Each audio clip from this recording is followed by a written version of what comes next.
পুৰণা আমাৰ ঘাটি আছে সেই সকলোবিলাক আমি সক্ৰিয় কৰিব লাগে।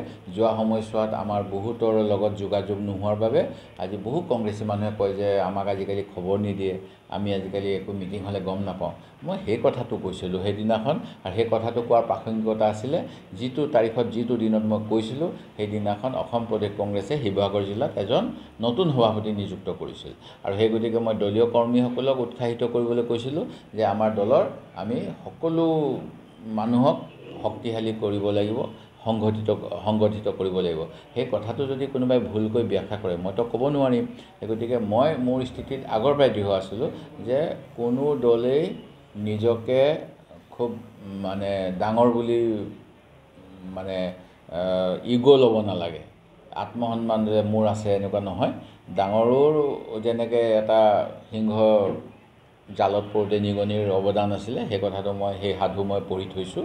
সেই গতিকে মই খালি ইমানেই কৈছিলোঁ যে আমাৰ সকলো সংগঠিত হ'ব লাগিব। আৰু সেইটো কৰিবলৈ কিয় মোক কোনোবাই বাধা দিব? কোনোবা এজনে প্ৰাৰ্থী হ'ব বুলি আমাৰ দলটো তাত মই কৰিব নিদিম নেকি? ভোট ট্ৰেন্সফাৰ হ'ব লাগিব ন? ভোট ট্ৰেন্সফাৰ নহ'লে অসুবিধা হয়। সেই গতিকে আমি নিজৰ মানুহখিনিক একগোট কৰাটোত যদি তাৰ পৰাই কিবা আৰু সিদ্ধান্ত বুলি ধৰিলে সেয়া ভুল কথা। কোৱা নাই, কোনেও কোৱা নাই। আমাৰ প্ৰাৰ্থিত্বৰ বিষয়ে গৌৰৱ গগৈ ডাঙৰীয়াই কৈছে ছেপ্টেম্বৰ মাহৰ পিছত আমি আলোচনা কৰিম। সেই গতিকে মই দলৰ সভাপতিৰ লগত একমত। আৰু তাৰ পূৰ্বে মোৰ যদি সমষ্টিটোত যদি অন্য দলেও সংগঠন মজবুত কৰিছে মই মোৰ প্ৰাৰ্থিত্ব এৰি দিবলৈ সাজু আছোঁ। যদি গগৈ ডাঙৰীয়াই কয় যে তেওঁ জিকিব পাৰিব নিশ্চিতভাৱে, কিন্তু এনেকৈ কোনেও কাকো ভাবুকি দিব নালাগে যে মই চবতে দি দিম, কিবা কৰিম। এনেকুৱা কথাটো আমাৰ কংগ্ৰেছে কেতিয়াও কোৱা নাই। কিন্তু অখিল গগৈ ডাঙৰীয়াই আমাৰ দলৰ সকলোকে ভাবুকি দিয়ে। মোৰ কথা ক'লে দেৱব্ৰত শইকীয়াৰ বিৰুদ্ধে প্ৰাৰ্থিত্ব দিম।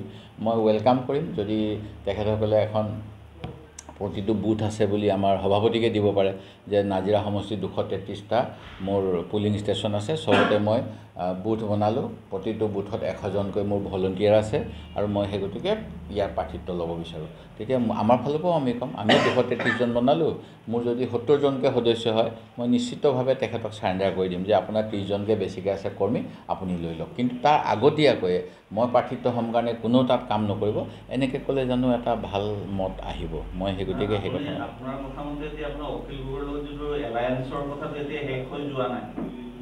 কাৰো লগত আৰম্ভ হোৱা নাই, কাৰো লগত শেষ হোৱা নাই। কিন্তু মই ইমানেই কৈছোঁ যে ধৰক লুৰিণজ্যোতি গগৈ ডাঙৰীয়া তেখেতেওতো দল কৰি আছে, সংগঠন কৰি আছে, তেখেতেতো এটা সহযোগী দলক এনেকৈ আক্ৰমণ কৰি থকা নাই। সেইকাৰণে মই অলপ মনত দুখ পাইছোঁ। মই ইমানেই ক'ব পাৰিম, মই মনত দুখ পাইছোঁ ৰাইজৰ দলে আমাক এনেকৈ বাৰেপতি বিভিন্ন ক্ষেত্ৰত আক্ৰমণ কৰি থকাৰ কাৰণে।